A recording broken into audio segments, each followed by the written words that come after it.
Jonas, Hendrik und ich befinden uns gerade irgendwo im Wald, 10 Kilometer Luftlinie von Seligenstadt entfernt und 20 Kilometer Luftlinie von Darmstadt. Unser Ziel ist es, auf dieser geraden Linie bis nach Darmstadt zu kommen. Unsere geplante Route ist jedoch nicht perfekt. Nach ca. 3/4 der Strecke verläuft sie genau durch die Grube Messel. Dort werden wir also von der Linie abweichen müssen, bevor wir noch auf irgendwelchen Fossilien rumtrampeln. In einer so dicht besiedelten Gegend war das jedoch die beste Route, die wir planen konnten. In Teil 1 sind wir ersten Schwierigkeiten begegnet, aber haben es bis auf die Höhe von Rödermark geschafft. Mit ersten Blessuren und letzten Energiereserven ging es weiter geradeaus, in der Hoffnung, bald einen geeigneten Schlafplatz zu finden.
Wir dachten, der Bach und die rutschigen Holzstämme wären unsere größten Hindernisse.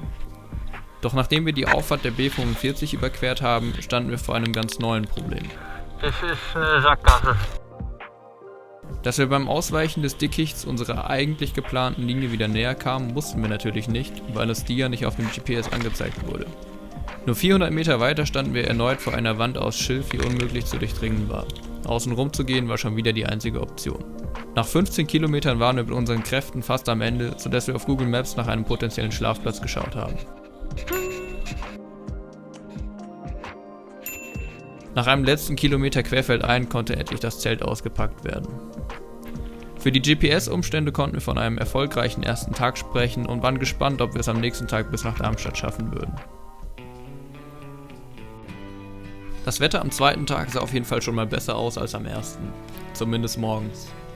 Wir waren also guter Dinge, die zweite Hälfte der Strecke geradeaus bis nach Darmstadt zu laufen.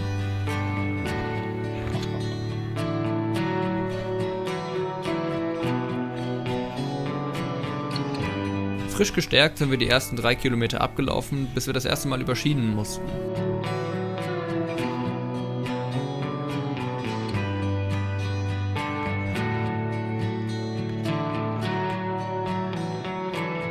Kurz danach sind wir jedoch auf Enttäuschung gestoßen. Und zwar erstreckt sich das Ausgrabungsgebiet der Grube Messel nicht nur über die Grube selbst, sondern in Richtung Nordosten bis an die Bahntrasse. Der Zaun wäre zwar nicht der letzte, über den wir klettern müssen, aber es stand von Anfang an fest, dass wir der Grube Messel ausweichen werden.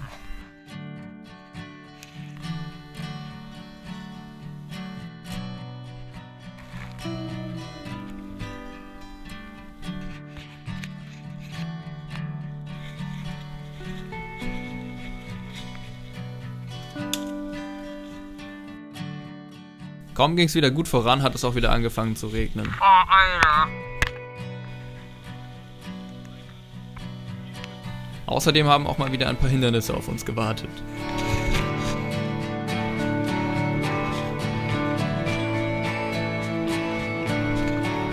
Auch Zäune waren für Jonas, die anmutige Fee, natürlich kein Problem.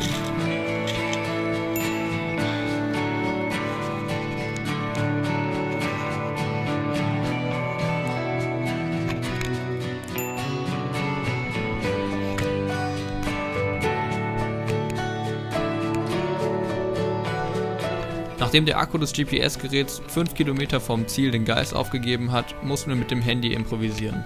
Im Regen nicht selbstverständlich.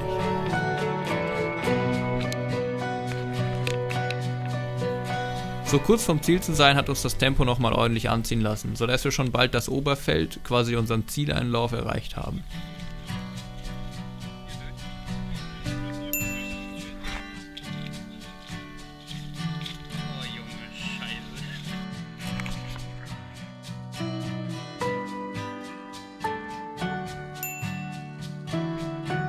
Doch selbst auf den allerletzten Metern hat genau auf der Linie noch eine Überraschung auf uns gewartet.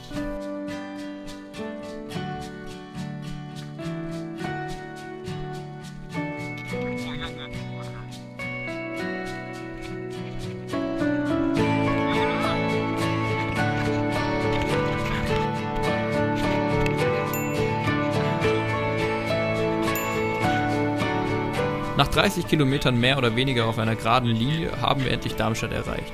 Ich denke, die Erleichterung ist uns auf jeden Fall anzusehen. Unsere Straightline Mission war für uns 3 eine ganz neue Erfahrung. Unser Wege- und Straßennetz wissen wir jetzt umso mehr zu schätzen. Doch querfeldein eine gerade Linie zu wandern schafft auch ganz neue Perspektiven. Beispielsweise auf die Vegetation, die sich während der Tour ständig geändert hat. Die großen Abweichungen zu unserer geplanten Linie haben wir vor allem dem GPS-Problem zu verdanken. Doch insgesamt sind wir ziemlich stolz auf unsere Route. Wenn euch die beiden Videos gefallen haben, schaut auch mal auf dem Kanal GeoWizard vorbei, von dem wir inspiriert wurden. Ja, und nächste Woche sehen wir uns bei der nächsten Straightline. Ihr seid wieder dabei?